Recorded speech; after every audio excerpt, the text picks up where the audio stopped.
I'm not interested in the labels. I'm not interested in what Republicans are going to say. I'm interested in the style of politics that we need to put forward to actually, finally turn the page. In order to win, yes, but also in order to govern. This is a moment where the next president is going to face challenges, the likes of which we hadn't even thought of a few years or decades ago. And politically, we're facing a fundamentally new problem with President Donald Trump. So the biggest risk we could take at a time like this would be to go up against that fundamentally new challenge by trying to fall back on the familiar, or trying to unite this country at a moment when we need that kind of unification, when our nominee is dividing people with a politics that says if you don't go all the way to the edge, it doesn't count. A politics that says it's my way or the highway. Are you talking about Senator Sanders? Yes, because we've got to bring as many people as we can into this process. Look, all of us have been saying that we can build the majority that it's going to take in order to win. But the process of actually proving it is now underway. And now it comes to New Hampshire, a state that thinks for itself, is not going to be told what to do by anyone, and that has a very independent streak, that is going to respond to those who are reaching out in a politics of addition and inclusion and belonging. Not one that beats people over the head and says they shouldn't even be on our side if we don't agree 100% of the time. I don't have 40 billionaires, Pete, contributing to my campaign, coming from the pharmaceutical industry, coming from Wall Street and all the big money interests. We are going into the fight of our lives. Donald Trump, according to news reports, and his allies raised $25 million today. We need to go into that fight with everything that we've got. Now, I've been very clear on both my record, where I have sued pharmaceutical companies, and what I'm campaigning for, that includes raising wages and raising taxes on corporations and the wealthy. And as the only person on this stage who is not a millionaire or a billionaire, I know a thing or two about building a movement, because mayor of South Bend, Indiana is not exactly an establishment fundraising powerhouse. We are here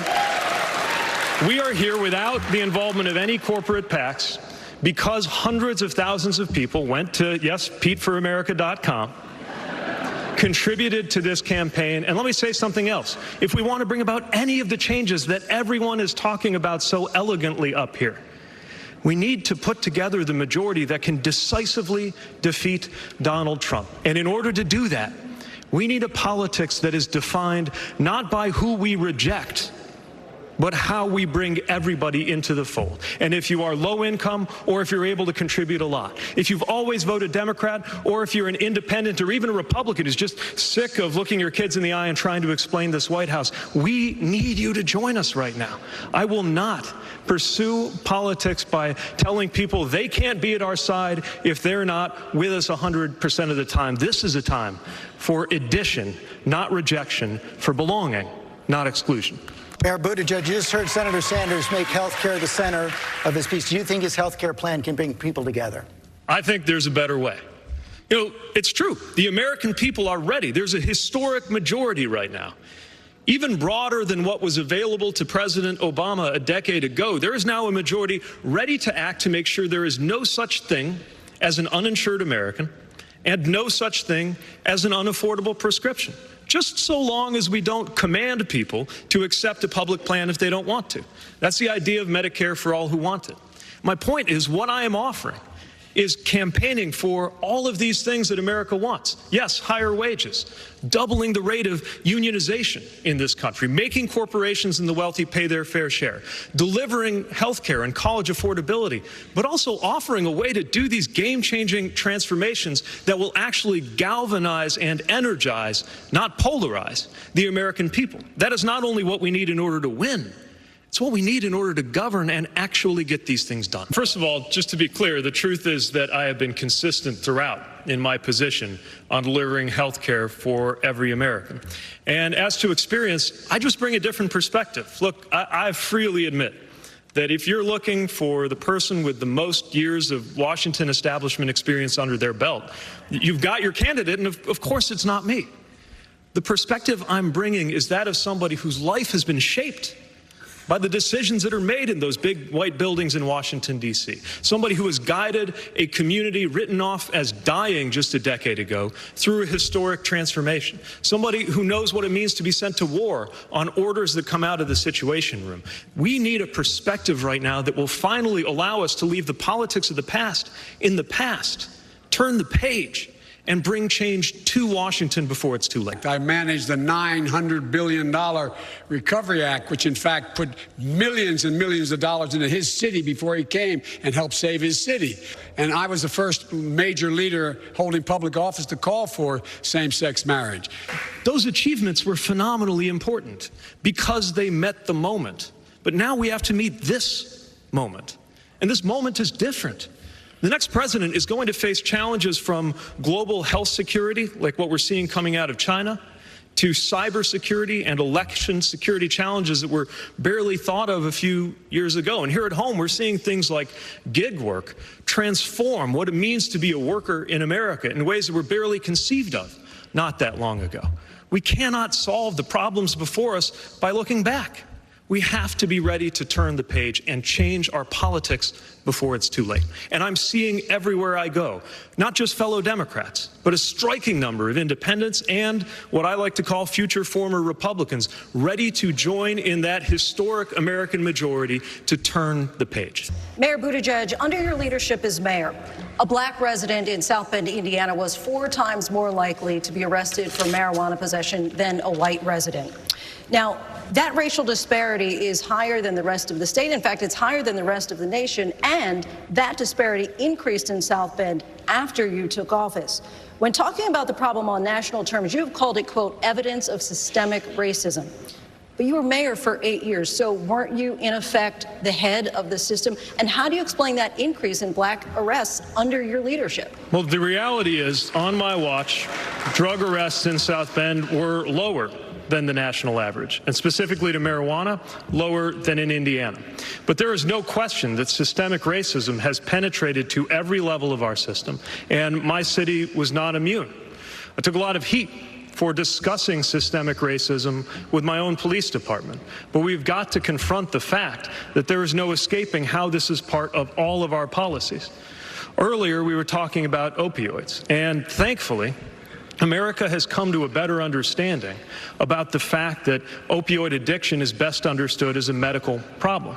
But there were a lot of people, including a lot of African-American activists in my community, who have made the very good point. It's great that everybody's so enlightened about drug policy now when it comes to opioids, but where were you when it came to marijuana? Where were you when it came to the crack epidemic in the 1990s? That is one of the reasons why I am calling for us as a country to take up those reforms that end incarceration as a response to possession and make sure that we legalize marijuana, and when we do it retroactively with expungements to correct the harm done in so many cases of incarceration, disproportionately of black and brown Americans, where the incarceration did far more harm. Right. The year before you were in office, it was lower. Once you became in office in 2012, that number went up. In 2018, the last year that we have a record for, that number was still up. Yeah.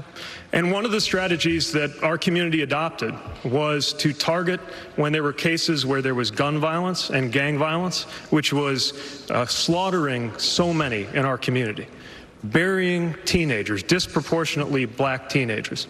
We adopted a strategy that said that drug enforcement would be targeted in cases where there was a connection to the most violent group or gang connected to a murder. These things are all connected, but that's the point.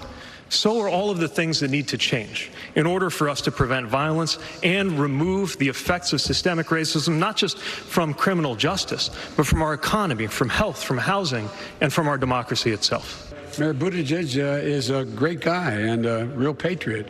He's a mayor of a small city who has done some good things, but has not demonstrated he has the ability to, and we'll soon find out, to get a broad scope of support across the spectrum, including African Americans and Latinos. Given your finish in Iowa, you've come under increasing scrutiny, attacks from opponents on experience. We've heard that theme even right here tonight. You have said on the Iraq War, for example, I just don't believe there is any justification for that vote. You said it's the difference between tenure and judgment, that it's the judgment that matters, not the time in Washington. Vice President Biden, as you know, voted yes. As Commander-in-Chief, do you believe your judgment would be better than the Vice President's? I believe that I have the judgment to help us get through these situations where obviously the Vice President made the wrong decision when it came to such an important moment in our foreign policy. And looking forward, we got to recognize just how much is going to be on the plate of the next president that is different in kind from what we have faced before. It's not just about dealing with the aftermath of the war in Iraq, it's about preventing a war with Iran. And not only do we have to undertake the military and counterterrorism activities that we've been doing throughout, the next president is going to have to restore the credibility of this country among our allies and among the international community. At a moment when we are facing fundamentally different challenges from asymmetric warfare to cybersecurity threats. President Trump's imagination of a national security strategy is a big wall and a moat full of alligators. It's a 17th century approach to keeping a place safe. What we have to do is be ready for the future. And that means insisting not only on shoring up our relationships, but defining a strategy to keep the American people safe from fundamentally new challenges. Mayor Buttigieg, you're the only veteran standing on this stage. And while there's still debate about whether or not there was an imminent threat, there is no debate about whether or not Soleimani was a bad actor who was responsible for the deaths of many Americans. Given what you know about Soleimani, if your national security team came to you with an opportunity to strike, would Soleimani have been dead or would he still be alive under your presidency? In the situation that we saw with President Trump's decision, there is no evidence that that made our country safer. Look, I feel very strongly about the campaign of murder and mayhem that General Soleimani and his units have perpetrated. It's also the case that if we learned nothing else from the war in Iraq, it's that taking out a bad guy is not a good idea if you do not know what you were doing. This president has moved us this much closer to the brink of war, but it didn't start with the Soleimani strike. It started with withdrawing us from the Iran nuclear deal that his own administration certified was working. And it's time for us to recognize that every time a step is taken that moves us to the brink of war, that has incredibly serious consequences for those who serve. By chance, just because I was traveling for the campaign, not long ago I ran into somebody that I hadn't seen since we were both serving, hadn't seen since she was injured in an insider attack. And I saw her coming down the concourse in the airport wearing a Wounded Warrior Project t-shirt that said, "Some assembly required." And when I asked her how she was doing, she lifted up her knee and tapped on the part of her leg that they couldn't save, tapped on the prosthetic, and said the Navy had fixed her up just fine. And then let me know that she was looking forward to an upcoming deployment. People in our uniform will do whatever the United States requires of them.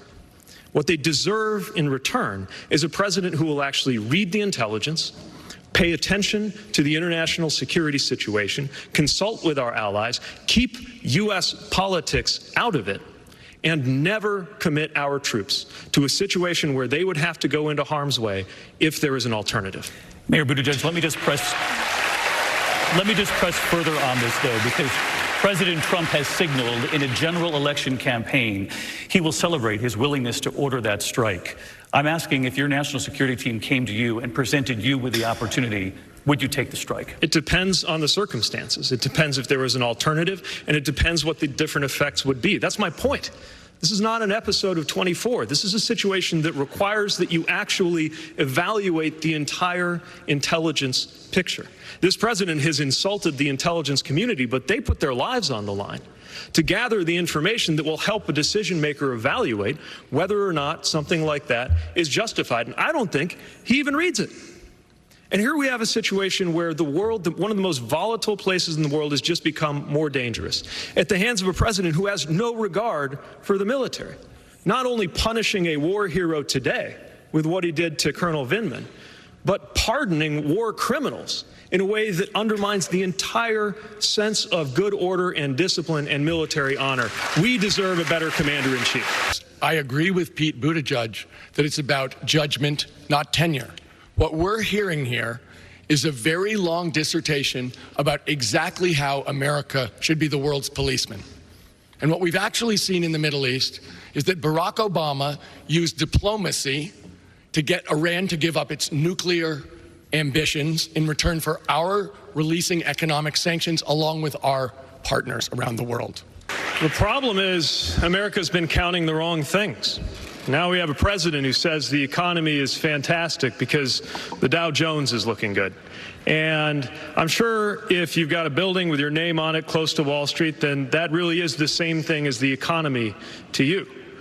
But the problem is we've had an economy grow and not be able to lift up those most in need, or even so many in the middle.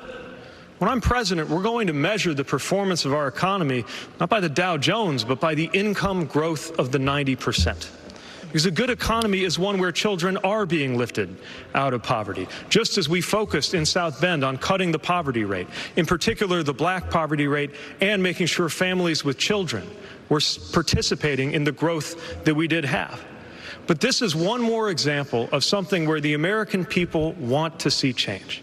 The American people, not just diehard Democrats, but so many independents and some Republicans think we need to prioritize economic equity, and yet it still doesn't happen. That is why we need to recognize that the time has arrived for a different kind of politics, to turn the page, leave the politics of the past in the past, and deliver a better future before it is too late. We're going to force this president to stand on that debate stage next to somebody who actually lives in a middle-class neighborhood in the industrial Midwest, in the exact kind of community that he pretends to speak for but turns his back on. But what you said, Pete, as you were campaigning through Iowa, as three of us were jurors in that impeachment hearing, you said it was exhausting to watch and that you wanted to turn the channel and watch cartoons. We're going to put up somebody who's not afraid to call out things like his disgraceful behavior at the National Prayer Breakfast and remind Americans that God does not belong to a political party. We're going to win by having somebody up there who can call him to account for his refusal to serve when it was his turn and remind him what serving this country is really about. If we want to beat this president, we've got to be ready to move on from the playbook that we have relied on in the past and unify this country around a new and better vision. That's how we're going to win. And when I talk about exhaustion, this is important, because I got to tell you, the American people from outside of Washington, we feel a sense of exhaustion watching the division and the dysfunction there. And that is not to take anything away from the very good work that you and our other Democratic members of Congress and the Senate are doing. It's not. But the reason I raise that sense of exhaustion is I see it. I see that temptation to walk away from it all among so many people that I've spoken to in communities from Claremont to Manchester and in the other states that we're in. And the important thing for the American people to remember is this is 2020. It's an election year. And if the Senate was the jury before, you are the jury now. The American people are the jury that will have the final verdict on this president and on the senators in the GOP who protected him. Mayor Buttigieg, do you think that there's a danger for the Democratic Party to nominate a candidate who is still under the threat of investigation? No. And we're not going to let them change the subject. This is not about Hunter Biden or Vice President Biden or any Biden. This is about an abuse of power by the president. Look, the vice president and I and all of us are competing, but we've got to draw a line here. And to be the kind of president, to be the kind of human being who would seek to turn someone against his own son, who would seek to weaponize a son against his own father, is an unbelievably dishonorable thing that is just one more example of why we as a party have to be completely united in doing whatever it takes at the end of the day to make sure that this president does not get a second term. Vice President Biden. Look, I thank my colleague for saying that. It is a diversion. Mayor Buttigieg, you have described yourself as a moderate, but one of your policies at least goes further than some on the stage with you are willing to go. You have called for the decriminalization of all drugs. Does that include heroin, meth, and cocaine, some of the drugs that have contributed to this crisis? No, what I've called for is that incarceration should no longer be the response to drug possession. With all due respect, Mayor Buttigieg, on your website it says that you call for decriminalization of all drugs. Again, what I'm calling for is that we end the use of incarceration as a response. This does not mean that it will be lawful to produce or distribute those kinds of harmful drugs. But also, as we know from the opioid crisis, some of this has been driven by companies that were acting irresponsibly with substances that were lawful. It's why in South Bend we sued those companies to hold them accountable. We've got to make sure that there is accountability for those who suppressed evidence about the addictiveness of those substances, even while we're also coming to recognize that these kinds of addiction are a medical issue, not a moral failure on the part of somebody battling that addiction. That's why medication-assisted treatment is so important. And those people who are being revived, and our own EMTs in my city have been so frustrated by the experience of reviving somebody, but then they have nowhere to go. Sometimes you get brought back with a dose of Narcan, but then your life depends on whether in the days that follow you make it until somebody can actually see you, because we have such a shortage of mental health and addiction providers in this country. We must act to change that and save lives when we do. Mayor Buttigieg, you have signaled that you'd be open to the idea of expanding the court. Justice Ruth Bader Ginsburg suggested leaving the court as it is, saying, quote, 9 seems to be a good number. And in fact, she said if the number of justices is increased, quote, it would make the court appear partisan. It would be one side saying, when we're in power, we're going to enlarge the number of judges to have more people who will vote the way we want them to. Is Justice Ginsburg wrong? Well, if all we did was change the number of justices, then I agree with her that that could be the consequence. What I've called for is not only reforming the number of justices on the bench, but structural reform so that some of the justices are not appointed through a partisan process. We cannot allow the Supreme Court to continue to become one more political battlefield, as we are seeing today. And the time has come for us to think bigger, not just reforming the makeup of the court, as America, by the way, has done several times in our history, but also remember that the founders gave us the power to amend the Constitution for a reason, and we shouldn't be afraid to use it. It's not something you do lightly or quickly, but when it comes to something like Citizens United, which holds that corporations have the same political soul as people, and that spending money to influence an election is the same thing as writing an op-ed to your local paper, we need a constitutional amendment to clear that up and protect our democracy.